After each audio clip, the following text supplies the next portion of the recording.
esteemed guests on the stage, my dear students, and the whole contingent of teachers and other people who are present on this occasion. I wish you everyone a very good afternoon. And it really feels so refreshing and so happy to see young faces. Every time when I go to school and colleges, it feels so nice to speak to young minds. I remember my schooling days where some guest speakers used to come, who used to earn good posts or who have achieved something in their lives. They used to come here and then they used to come there and then they used to talk some inspiring things. I could remember the visuals of their presence more than the words. How they used to come. Kids have extremely visual memory. Kids are extremely impressionable. The minds are very impressionable and very small. Each and every minor and tiny thing that they observe will get an impression on their minds.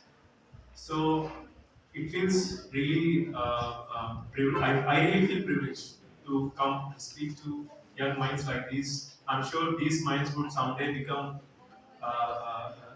achievers and contributors to the society builders. And I don't know, generally, most kids, when they're asked what will you become, one very common answer would be IAS, IPS, and some would say, I'll become doctors. Is there any other kid? Is there any kid with any other kind of ambition here?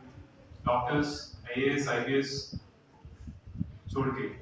Anyone wants to become a cricketer, tennis player? Huh?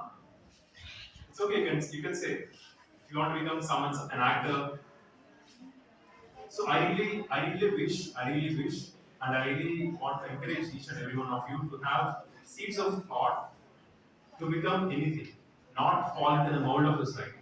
Your parents would say, read well, study well, of course you should, you must. But have a small seed of your passion. If you're really interested in music, try to nurture that. Okay, try to nurture that along with your studies. 1 hour there is this 10,000 hour rule. 10,000 hours. How many hours do we have in a day? 24 hours. So we'll sleep around 8 hours in a day and we'll be in school for 6 to 7 hours in a day. Okay, 8 plus 7 is 15. Remaining are 9. Okay, we'll play for 2 hours and we'll still have 7 hours. If you can, if you can spend 2 hours a day, okay, 2 hours a day, you're going to give nearly 600 to 700 hours in a year. And add up for 10 years, it adds up to 7,000 to 8,000 hours.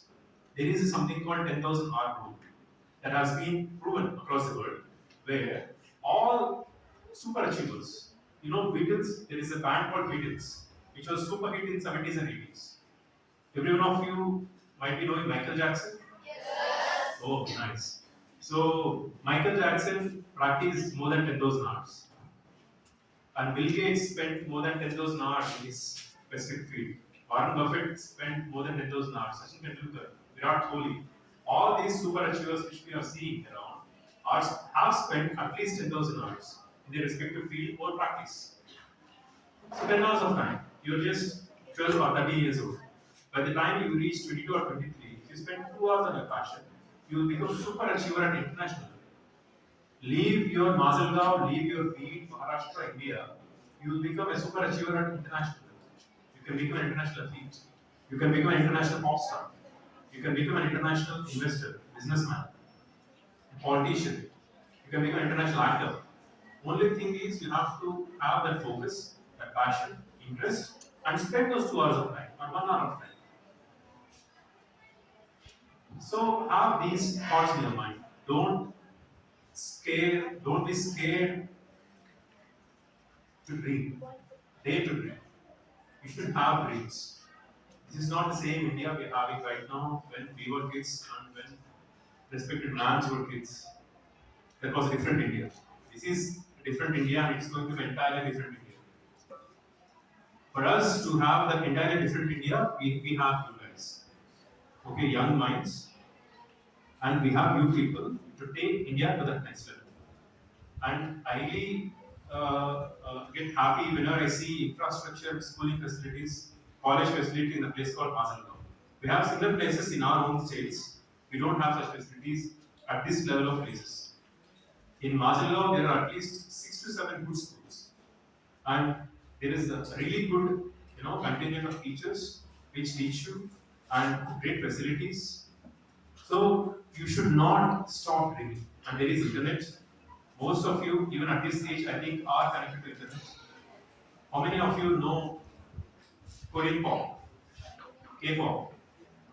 Okay. Oh, some of them know. What is the band name? The 7 of them. BTS. See, I'm sure most of your teachers must be wondering what is BTS. Most of them. Correct? It's a Korean pop band. They sing and dance in Korean songs, and these kids know what BTS is. So this generation is entirely different. The opportunities you have are different, and the kind of platform that is being put across for you guys in the coming 5, 10, 15 years is entirely different from what we had and what respected ma'ams and sirs sitting here had. So I really wish you should not stop reading. You should read. I don't really burden you with some technical stuff and other things. I just say you read and play a lot. Okay, even if you fall short, a little short on grades, don't worry, it's okay. Every student and every kid is special. Every kid and every student is different. Everyone have their own specific and unique learning curves. Some of you might be really bad with mathematics right now, but you don't know when you will be catching up. The moment you catch up with the learning of mathematics, then you will cross the toppers of your own class in previous standards. I was an example. I was not really good with math. In our schooling times, we used to have important questions. I don't know if this culture still exists. We used to have important questions. So in mathematics too, we were given some important questions, and we used to practice those important questions in 6th, 7th, and 8th classes, even in 9th class. But 10th class, we got a different mathematics teacher who started discouraging us from doing important questions. You should solve each and every question that is given, each and every problem and sum that is given in your textbook. So we started slow, we used to struggle, but slowly we started catching up the pace. And you understand the philosophy of mathematics, you understand the links of mathematics, you understand the links of various chapters in mathematics. Then I picked up. I picked up a lot, and I scored 97 out of 100 in my 10th class. One small substitution mistake costed me 3 marks, otherwise I would have scored 7, which I could not even think of when I was in 9th class, final exams. In 1 year, my mathematics graph entirely changed. Of course, I have not pursued mathematics beyond 10th class in different fields. I pursued IPC and I became an MBBS graduate and a doctor. Still, mathematics is one skill which we need each and every day. Basic accounting, basic calculations, basic arithmetic, basic distances, basic times. If you travel, basic time zones, correct? Each and everything, basic arithmetic, basic calculation, basic math is everyday necessary. If you are not good at it, you are a little handicapped, and your understanding of other subjects will also be limited. So I urge one of you to study and play parallelly. And also I urge school management and teachers that there is a disturbing trend the past 5-10 years that students are being taken out of ground and being put into the classes.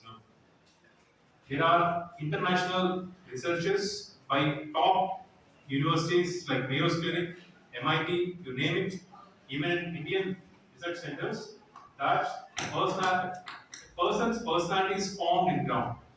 A person's personality is formed through games, especially team games. Kid becomes mentally stronger. Once he or she becomes mentally stronger, they'll figure out their way.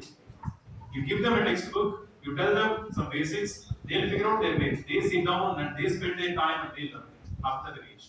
But if you don't equip them with that basic emotional quotient, which we call emotional intelligence, then they are seriously challenged in pursuing their goals, not just academic, but also physical, social, emotional, career, whatever. I personally spent a lot of time in ground. I used to be a very, I can say, above average student in school just because I was not spending much time in class, but by the time I got to the examinations, I stood class second. And through my medicine days, I used to spend a lot. Every Saturday and Sunday, we have to play cricket match in medicine. My principal, our own principal, who was a lady, respectable man, she actually discouraged us from playing cricket tournaments. She used to ask us, "Why are you playing cricket tournaments? You are doctors. You are medicos and you are doctors. You are going to become doctors. You are not going to become cricket players. Why are you playing cricket? Why do you want to go and play with other teams?" We respectfully disagreed with ma'am, and we contended, and we fortunately could, convince her to send our team. We pursued, and that made a lot of difference in our personalities, and it added, to the progress of ours. Whoever were part of our cricket team, 11 of us out of 91 boys in our medical college, whoever sat in the back benches, whoever were really naughty and mischievous, are doing the best in their lives. Whoever stuck to the first 3, 4, 5 benches in our medical college did not get really great PG seats, and they are really doing very average. They are doing good, but when compared to us who are backbenchers, I'm a backbench student. I'm not saying you should not study, you should study. We sat in the backbenchers, still focused on the classes. We always spend time, most time in the ground, but whenever we open the book, we are 100% focused. That's how we balance it. That's how I expect the school management to inculcate playing culture, competing culture among these young minds. So will you play? Do you have playing hours every day? How many hours a day? 1 hour a day. Very good. I can see most of you are in your sports dress, I think, right? Very good. So keep playing. I don't burden you with any more of the So I wish you all the best, and do believe, do remember again. You should play, you should compete, you should dream, and you should not leave your dreams. Communicate your dreams to your teachers, to your family, pursue your dreams. I told you, 10 years, 10,000 hours rule. 10 years from now, you're 12 years old. By the age of 22, you'll finish your 10,000 hours. If you stick to something, you'll become super achievers. Okay? What is the rule? What is the rule? 10,000 hour rule. Okay? 2 hours per day, 10 years, 10,000 hours. Okay? All the very best for your careers. Keep smiling. Be very happy. Keep